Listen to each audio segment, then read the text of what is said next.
Salut tout le monde, ici Mathieu de la compagnie Salomon. Aujourd'hui, je vais vous parler de la franchise QST.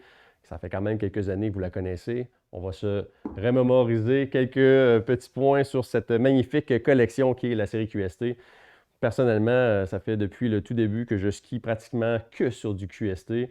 Évidemment, un petit peu hors piste, mais vraiment, j'ai beaucoup de plaisir avec la série QST qui se décline de 118 jusqu'à 85 mm, autant dans la femme que dans l'homme. Je vais vous parler un peu de la construction du QST de la série. J'ai un beau petit ski ici qui est See-Through que je peux vous présenter. Donc, on voit vraiment la confection avec le bois Caruba, qui est un bois qui est quand même très léger, qui va donner autant de rigidité que le peuplier, sauf un petit peu plus léger. Donc, le QST, c'est un ski qui est très joueur et quand même assez léger sous le pied. Donc, c'est en partie à cause du Caruba. Et vous voyez ici, en fin de compte, la lamination complète de CFX. Donc, le CFX, c'est quoi? C'est une lamination de carbone et de lin. C'est un mix de ces deux produits-là. Et ce mix-là de ces deux produits-là vont faire que c'est très léger. Ça va alléger le ski. Ça va donner énormément de rigidité. Et ça va aussi filtrer les vibrations à l'intérieur du ski. Donc, ça a un petit effet damping sur le ski.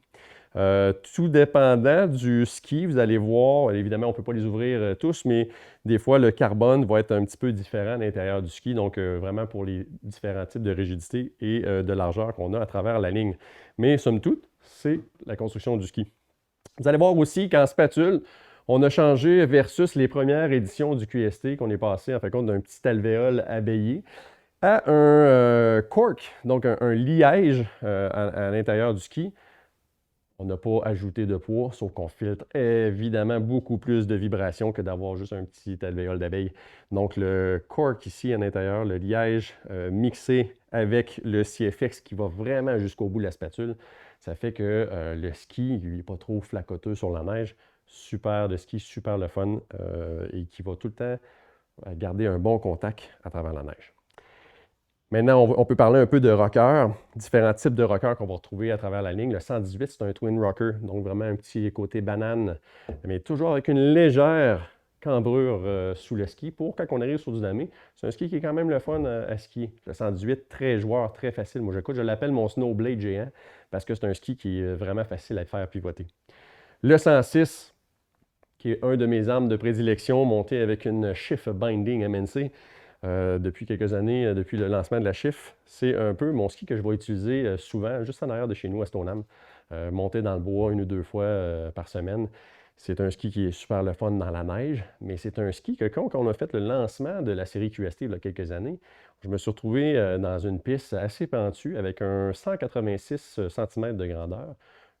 Un course de GS en partant, je me suis dit, il n'y aura pas de problème, mais ensuite de ça, on est tombé dans un course de slalom. C'est un ski qui est même a passé le course de slalom super facilement. Donc, il se tourne aussi avec un rayon qui est quand même assez court. Donc, super surprenant, complètement laminé, donc une super bonne accroche quand même. C'est sûr que la transition est un petit peu plus longue, mais le ski, il est super le fun à skier, même sur le damé. Le 99, pour certains, c'est une plateforme qui est super le fun. Pourquoi?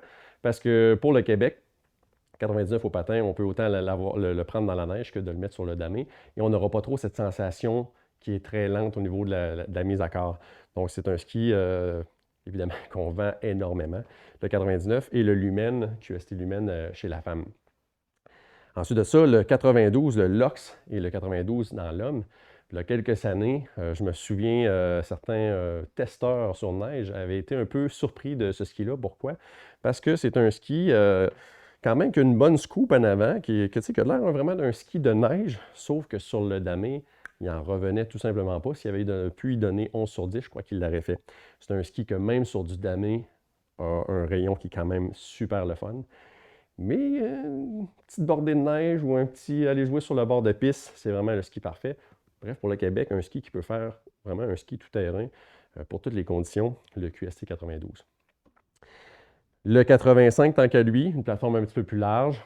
Moi, souvent, je vais diriger des adolescents ou des débutants vers ce type de ski-là. C'est un ski qui n'est pas 100% laminé, donc qui est un semi-sidewall construction, comme on dit, mais tout en bois, avec un léger rocker à l'avant, mais quand même un petit rocker léger à l'arrière. Donc, c'est la série QST, un ski qui est super joueur, super le fun à skier, à mixer avec des chiffres, une Warden ou une STH.